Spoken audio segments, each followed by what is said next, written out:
Hey everyone, what we're going to look at in this tutorial is to do with pedigrees, but mainly how do we identify whether a particular condition or pattern of inheritance is sex-linked.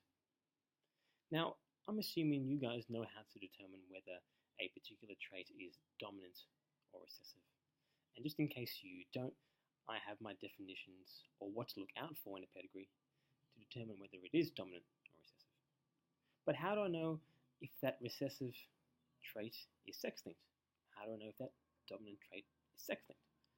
That's what we're going to work through. So here's one question. A pedigree is shown. What type of inheritance is shown in the pedigree? Well, first thing I need to do is determine whether it's dominant or recessive.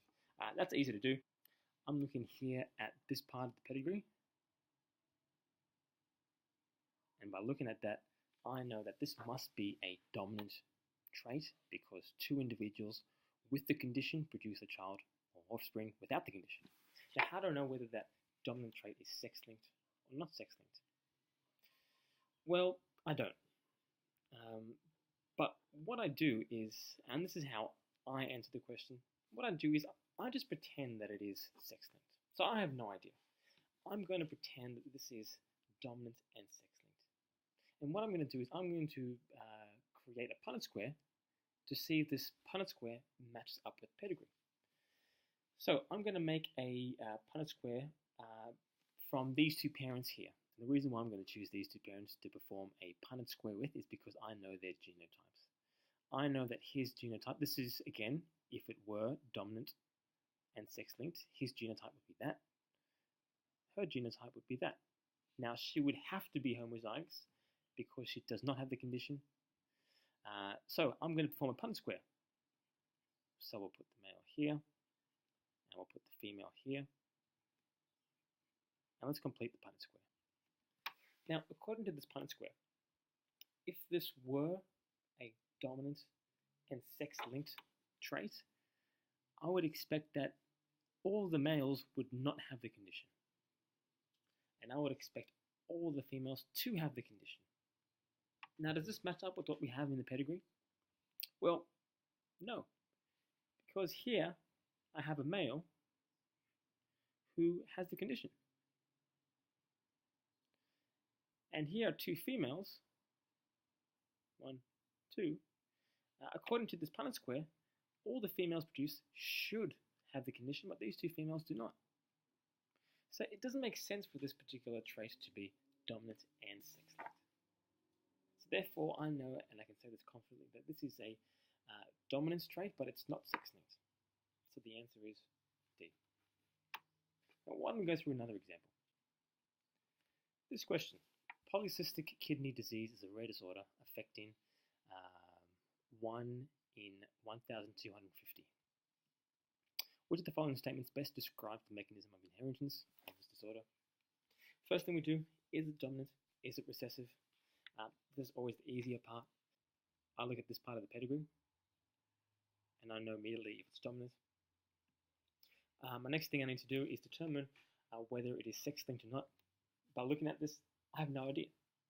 What I do is I just choose two parents, perform a Punnett square with them, and see if it matches.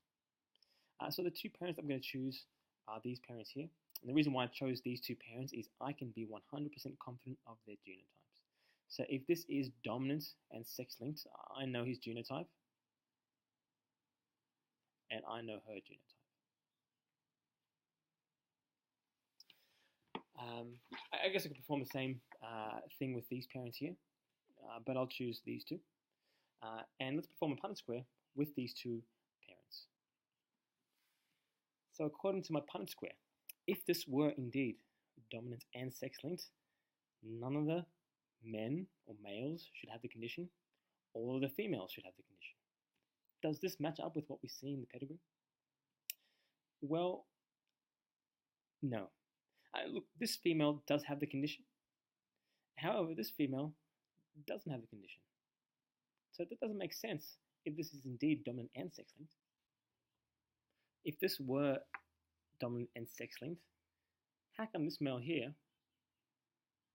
has the condition? My pedigree says that So my Punnett square says that no males should have the condition if it is dominant and sex-linked. However, these two parents produced a male with the condition.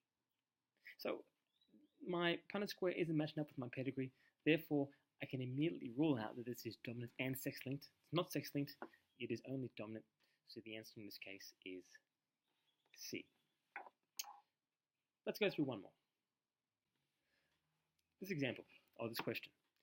The pedigree shows the inheritance of a characteristic. What pattern of inheritance do we show?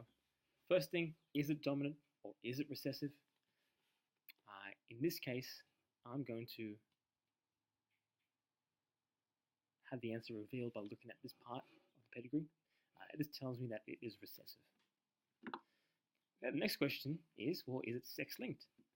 I have no idea.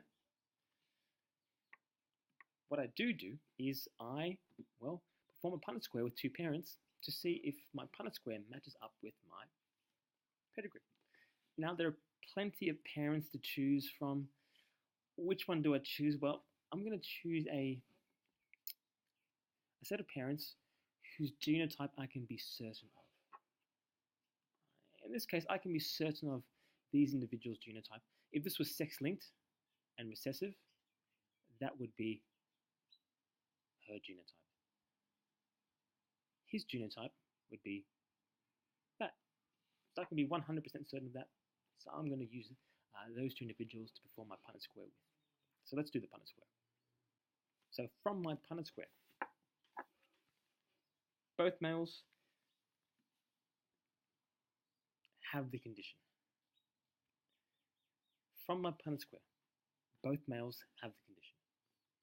From my Punnett square, both females do not have the condition. Does this evidence match up with what I see in my pedigree? Well, unfortunately, there are no females produced by these two parents. However, there are two males. One has the condition, one doesn't. Now, if this were indeed sex-linked and recessive, both males should have the condition, but only one does. So it doesn't make sense for this to be sex-linked and recessive. So it's recessive, but it definitely isn't sex-linked. So the answer to this one is